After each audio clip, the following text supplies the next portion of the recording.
And with that, I want to talk about wolves again, and I hate to even do this. And it's funny because AJ doesn't keep track of this news, and he's like, "We're not talking about wolves again." And I'm like, "No. Things keep happening. It's not my fault. It's different, I swear. it is and it isn't." So, those of you who don't know, during the tail end of the Trump administration, they did an assessment of the wolf populations across different states. For instance, in Michigan, I think they wanted to have. At one point, the original standards were something like we wanted to see 200 wolves in Michigan in order to have successfully brought back the population in Michigan. We've been cruising over 700 for a while now. So that's been the case. So we're winning. Yeah, we nailed it. I'm sure the farmers are really happy.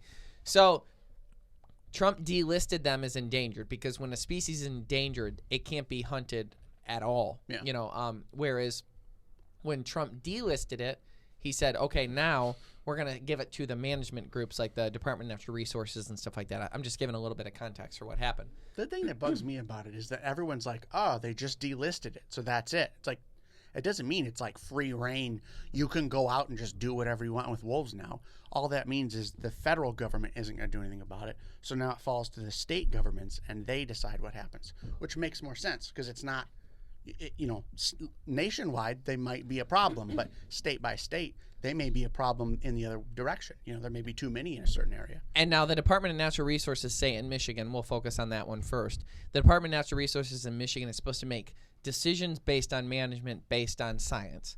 Now, what's happening is a lot of this stuff is getting put to votes in different states, such as Colorado.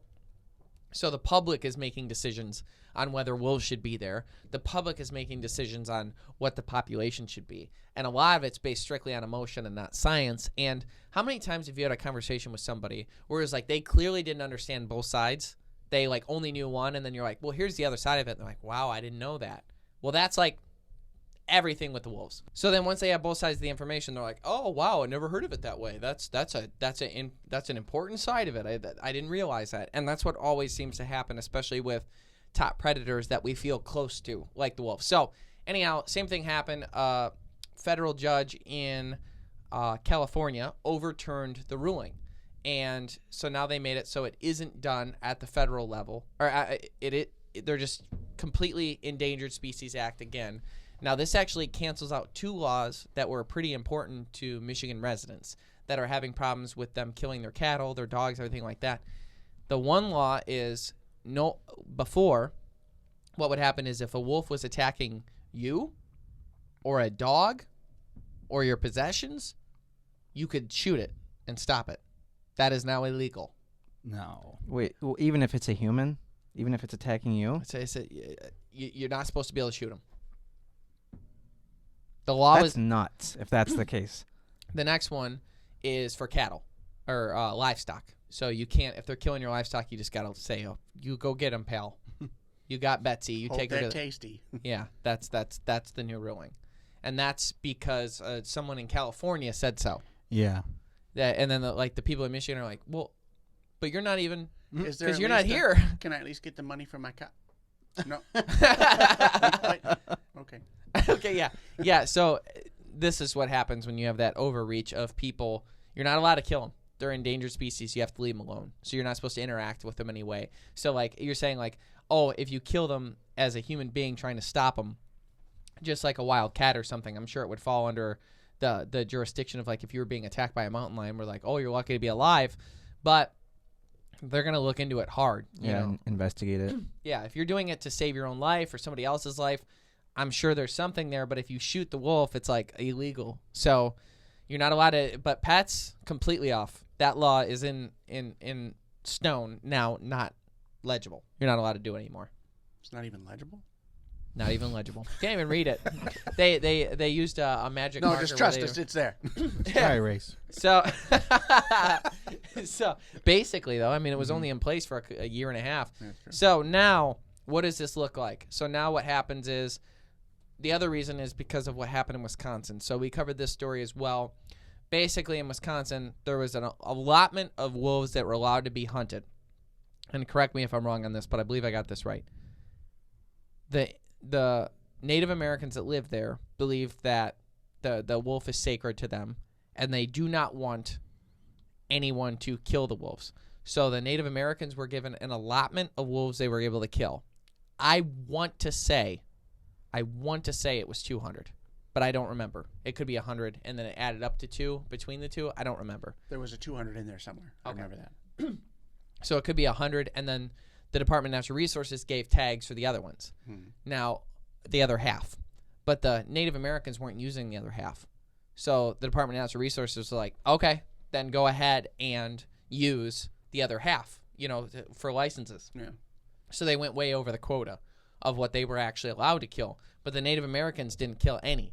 So they're like... Because they didn't want to. So because they weren't going to, the Department of Natural Resources upped it up because they needed to kill enough of them to manage them properly. Well, the wildlife organizations and stuff used that and said, see, look, they went way over their quota in 3 days, and they can't be trusted to manage the wolves. We have to put them back on the Endangered Species Act. Otherwise, we're going to lose them again. We can't trust them to manage it. That was like they used that as like a crutch. These aren't even your wolves. Right, it's a bigger story. The greatest part about it is like they're reintroduced wolves that aren't actually we don't even From there? Yeah, they're not from there. We're just trying to put something there to look similar to what was there before, but they're not even related to the wolves that were there in the first place. They don't even go here. Right. You're not staff. So the whole thing is a bit of a hypocrisy. So now where do we stand on it? At the end of the day, I wasn't really for reintroducing the wolves in the first place because, especially in Colorado, because they have the largest elk herd there. The wolf populations just decimate the elk herds. They decimate a lot of things that, hunters want. We work really hard to get those numbers up, and then you have more and more wolves coming in. Now that they're on the Endangered Species Act, it's almost like people were tricked. They're too dumb to know it, but they were like tricked where like they like reintroduced them and then put them, and now they're in the Endangered Species Act. So now it's like, let them run free now. It's like it's like you open the door to the wolf, and now we just like you thought you were letting one pet in the house, and now there's 72 of them, and you're like, well, yeah, and there's more, and you can't touch them. So it's like that kind of stupidity. And in the meantime, they're still working with, because the federal government took that power away from the state to continue to reintroduce them by saying that you're not allowed to do anything with them. So now the state's not allowed to even continue bringing more in or making sure their habitat's good or whatever. So they're actively trying to now work with the government. So now it's going to be slower because everything you do with the government's slower. So now they're going to try to continue doing what they're doing. It's going to be slower, so I guess that's good. But it's going to take them longer, and but they still have the same goal. They're going to keep trying to do it despite this rule. Can anyone give me a solid reason why we needed to have wolves back there? Right. Yeah, just one. Just I like. They're in a movie I like. It's Balto. Yeah, go encounter one. Yeah. And then the people that are living, like we were making the joke, but it's real. Like the people that live in Michigan that have to encounter them every day, and their cattle are being killed and stuff. It's like somebody in California told you're no longer allowed to protect your livestock. Yeah. You imagine telling my dad that, with Love Shack playing in the You're background. more than welcome to come here and tell me that. Yeah. Yeah, I mean, and that's the thing. And then what happens when someone breaks the law then? And then they're the bad guy because they're like, no, you're not going to kill my livestock. Here's what I will suspect will happen. Shoot, shovel, and shut up. Yep. Yep. That's exactly I what was gonna say. you're creating an environment. It's like whenever you make something illegal, you create a black market. Yeah. You've made something illegal that's inhibiting someone's profit. You're gonna see much worse numbers out of these wolves and never even know it now. Yep. Yeah. They love it. Because it will go unreported. So you'll have farmers who will sit out there and kill the wolves.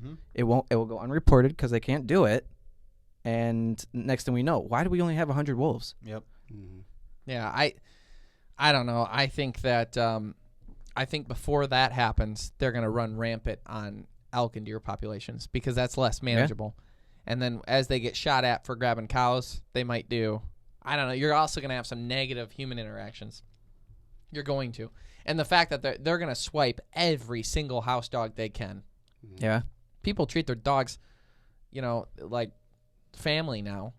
Someone goes after your dog. If you saw a wolf going after your dog, It's the same. you should have to if you not that we got to vote because just one judge decided, but imagine if we lived in a world where we actually voted on things. If everyone had a vote and they're like, okay, would you shoot a wolf or not if it was grabbing your pet? Because we're going to decide whether to keep this law in place or not. Yes or no? Well, I mean, yeah, okay, done. You know what I mean? Yeah. I think it'd be 90%. I would put it up there Yeah. with if you asked every person in the country. Yeah. Did this even go up to a vote, or was just No, decree? to be fair, it didn't either when Trump did it, when he got rid of it. Okay. Yeah. But at They the end of the did. day, They had some evidence that in some areas they didn't sufficiently prove that the population was successful enough that they could be taken off the list. Okay. But again, that's only in some areas. They may have already had new options in those areas to potentially improve them, but now we won't know if that worked or not. yeah, it's deeper than we're kind of alluding to too. So if you get down to like the nitty gritty of it, there's something that's really difficult for me. It's a very flawed situation. I tend to be somebody who's very small government, wants the smallest government possible with the least amount of influence as possible, and decisions left to the people. Typically, if you were to like assess my voting record, you'd find a lot of that. Very small government, that sort of thinking, very constitutionalist. The problem is specifically with wildlife, and this is why I would say that probably one of the greatest conservationists of all time ended up being a Democrat, which meant something different back in the day. But Roosevelt was obviously incredible for conservation long term. That's why everyone knows it. Teddy Roosevelt was a renowned hunter and then did so many things for our natural resources that we still benefit off of today, that he made those moves that he did. So, but I tend to be very small government. But when it comes to wildlife, you have to have a little bit of a different thinking. I don't want wolves being reintroduced to go to a public vote, because I know that the public is going to say, yes, bring them all back, because it just sounds good, right? Just like I don't want it to go to a public vote of whether we should be allowed to hunt doves in Michigan, because not enough people hunt doves to get the yes vote. But scientifically, there's a huntable population. So there's this weird conundrum for me, and probably for a lot of people that think like me, because I think it's a pretty normal way of thinking in the outdoor industry to think the way I do. It's like, I want, it's so weird. I want the Department of Natural Resources to be making the decisions based on science. I don't want it left up to a public vote. But then in the same way, I'm being a bit of a hypocrite, because I'm saying I want the Department of Natural Resources to make the decisions for us, because we're too stupid. That thinking does not carry into any of my other politics, because then I don't want the government making almost any decisions. Yeah. You know, so it's Well, like, basically you want them using the science to make good decisions, but being able to prove, hey, here's why we're making the decisions. Like, they should be held accountable. held accountable is a some great way to degree, put it. But how do you hold them accountable? Right. You got Ted Nugent doing it, screaming his head off at him, but very few other people. So holding them accountable is difficult. And like the way one of the wolf votes that went in Michigan was, it was like, not only are you voting, if you're voting no, then you're also voting that you'll never get to vote again on it, because it's going to go to the Department of Natural Resources and it'll never come back that you'll get a decision again. It's like, well, yes and no, but you know, you could see it getting away. Most of the experiences we've had, I shouldn't say this, actually, it's not true. I mean, the Department of Natural Resources makes dumb decisions all the time. We have the bait ban in Michigan. Stupid as all hell.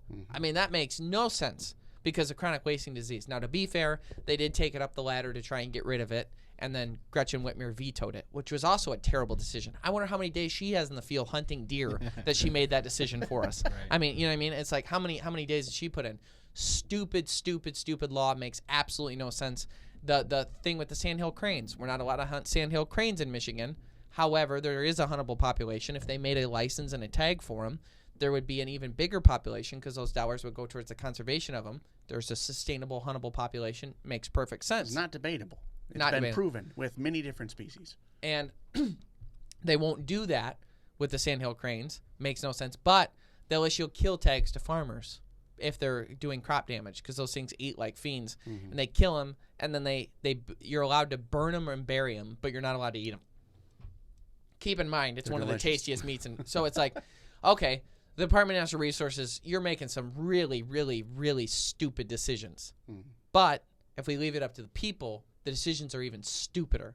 So what system could we put in place? That's why it's always a conundrum with these situations, is we end up in these situations where it's like, there is a right answer, and it is based on science. And if we put it up to the public vote, we won't get that. But if we leave it completely up to the Department of Natural Resources, we don't really get it there either. So I don't know what to do. I think the biggest issue, especially with like a situation with the wolves, the federal government decided they're endangered. They're not endangered in Michigan. They're endangered somewhere else. Move that back to each individual state. There's been like this weird shift where it's all hail the federal government, and there's less power to each individual state, which is the way it was designed to be originally. Power really was within the states, and then the federal government oversaw everything. Yeah, they were just supposed to protect us with the military. And then they were supposed to be the judicial system. Right. And then they were supposed to... So, I mean, this is a prime example of seeing that where they one thing affects all when it's not at all. Yeah. The only way for any kind of animal control system to work is, number one, you have to keep track of the animal itself, the populations and that. You have to keep track of human interactions with that population. You have to keep track of habitat. You have to keep track of all these different things. But then on top of that, it has to be sustainable. How is a program like that going to make money? Oh, you sell hunting licenses. Now you're both making money and doing all the things you set out to do. How else are you going to make that happen? And it's a renewable resource. Yep. So it keeps coming back as long as you manage it properly. The problem is, I think the best formula is to have the Department of Natural Resources, people being experts on it, giving information. The problem is, if they're wrong, then they have to just be wrong and shut up. like that's the thing. Like Gretchen Whitmer shouldn't be able to veto something like us being able to bait in Michigan. It makes absolutely no sense. You're It's the not governor based. You deal with the people. Let the DNR deal Well, with you don't the have animals. Yeah, but the DNR is the one that, I mean, a lot of the DNR was against it too. It just doesn't. Yeah. I don't know what to do about it. I know that if you put it up to the public vote, you're going to get stupidity because not enough people know about this stuff. Yeah. I.e. the dove hunting thing. Yeah. Like I think it was like 25% or something years ago when they put it up for a vote in Michigan, because even the people that hunt just either didn't go out and vote, or on top of that they just were like, you don't got to hunt doves. It's like doves are like the most widely hunted species in the world. More doves are killed than every other species across the face of the earth. Because they're also one of the most prolific species. And they taste pretty good. Yeah. And you get more meat than you'd think off of one. You know what I mean? You could eat 3 or 4 of them and have a meal. So I'd say probably 2. Well, you're on a diet, so.